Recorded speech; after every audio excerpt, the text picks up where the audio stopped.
Today we're tracing David's flight and faith alongside the promise of Psalm 91. It's a journey through caves, swords, betrayals, and the shelter of the Most High. It starts in Nob, with David hungry, asking a trembling priest for bread. The priest offers holy bread conditionally, and David says they're ceremonially clean. Ethically complex, right? Sacred bread meeting survival needs on a desperate day. It raises the question, mercy over ritual or ritual protecting mercy's meaning? Jesus later references this, but here it's raw human need colliding with holiness. And then the unsettling witness, Doeg the Edomite, quietly watching it all. David also asks for a weapon and gets Goliath's sword wrapped behind the ephod. That's symbolic. David carries past victory into present crisis like memory armored. Yet he flees to Gath, ironically Goliath's hometown, and pretends insanity. Strategy or deception. He scribbles, drools, and survives by appearing worthless. I hear survival's heartbeat there, cunning under pressure, but conscience keeps whispering. Achish rejects him, and David escapes to Adullam's cave, gathering the desperate. The motley crew, distressed, indebted, discontented, finding a captain in exile. Leadership forged under pressure, David becomes shepherd of the bruised and restless. He secures family safety in Moab, then obeys Gad to return to Judah. That prophetic word is striking. Don't stay hidden. Step into God's appointed ground. Meanwhile, Saul, under a tamarisk, spirals into paranoia and accusation. He hears Doeg's report and summons the priests, charging conspiracy without evidence. Ahimelech defends David's integrity, loyal, honored, son-in-law, captain, no malicious intent. Saul orders execution. His servants refuse, but Doeg slaughters 85 priests. Nob is raised. Men, women, children, animals. The horror chills the narrative. One survivor, Abiathar, flees to David with the ephod, the spiritual lifeline. David's response is devastating. I am responsible. Leadership owning catastrophic collateral. It's accountability when the web of consequences touches innocent lives. From there, the Keilah episode shows measured courage. He asks God twice. He saves Keilah, then learns they'd deliver him to Saul. Courage paired with prudence. Guided by inquiry, he exits rather than force loyalty through fear. That repeating question, will they betray, shows realism, not cynicism. Then Saul hunts daily, but the text says God doesn't deliver David.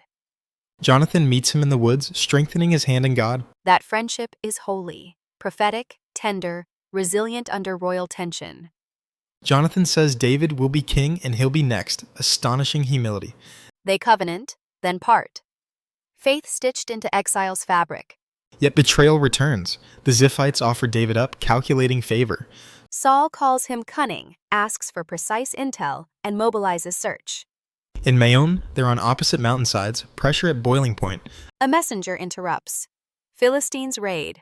Saul pivots. Place named Sela, hammahlekoth. It's like Providence pressing pause, saving David through external chaos. David retreats to En-Gedi's wild goat cliffs. Rugged grace of survival. Then the cave scene. Saul enters, unaware. David's men urge violence. David cuts the robe's skirt, but conscience stings immediately. He restrains his men, honoring the Lord's anointed, even when threatened. The confrontation outside is courageous, respectful, and piercingly honest. David displays the robe piece and appeals to God's judgment. Out of the wicked comes wickedness, yet his hand stays clean. He calls himself a flea, a dead dog, depicting disproportionate pursuit. Saul weeps, calls him more righteous, and recognizes the future kingship. He asks for oath protection for his house. David swears. Yet David doesn't return home. Wisdom keeps distance, reconciliation tempered. Throughout, Psalm 91 hums underneath, refuge, feathers, shadowed safekeeping. He will cover you with his feathers, cave shadows like wings. His faithfulness is your shield, matches the restraint in the darkness. And angels charge over you, a messenger redirecting Saul's fury. You won't dash your foot resonates with careful footsteps along En-Gedi's cliffs. Tread on the lion and cobra evokes David's earlier shepherd battles. Yet the massacre at Nob complicates, no evil shall happen. Its promise and path, ultimate protection amid temporal suffering's mystery. David's trust isn't naive, it wrestles, prays, and keeps asking. His inquiries are persistent, like heartbeat prayers through changing terrain. Leadership here is both sword and silence, action and restraint. He saves cities, refuses blood, and laments unintended devastation. The covenant with Jonathan models hope beyond rivalry, beyond fear. and the robe fragment becomes a sermon. Mercy stitched into fabric. I'm struck by the interplay of tactics and trust throughout. Strategy gets him out. Trust keeps him grounded and accountable. It challenges the idea that faith rejects savvy. Here they're integrated. Cunning becomes servant to conscience. That's the tension. What does this say to leaders facing crisis today? Seek counsel. Ask twice. Move when God says. And hold power gently. Own collateral damage like David's grief for Nob? Practice mercy when vengeance feels justified, especially in caves. And cultivate friendships that speak courage and humility like Jonathan's. Psalm 91 is not an escape hatch. It's a shelter while you walk. The shadow doesn't cancel midnight, it covers you in it. I picture wings over a cave entrance, divine presence in rugged places. And a worn robe's edge telling the story of withheld violence. Do you think David's feigned madness compromised integrity? Survival ethics are messy. He leans on grace, later choosing higher restraint. The text keeps complexity alive, not airbrushing the journey. It invites us to hold paradox, danger and deliverance, strength and softness. Which moment resonates most for you? The woods with Jonathan, faith whispered amid branches and fear. Mine is the robe and conscience, power checked by reverence. Together they reveal that character shapes destiny more than opportunity. And Psalm 91 gives language for that hidden shaping.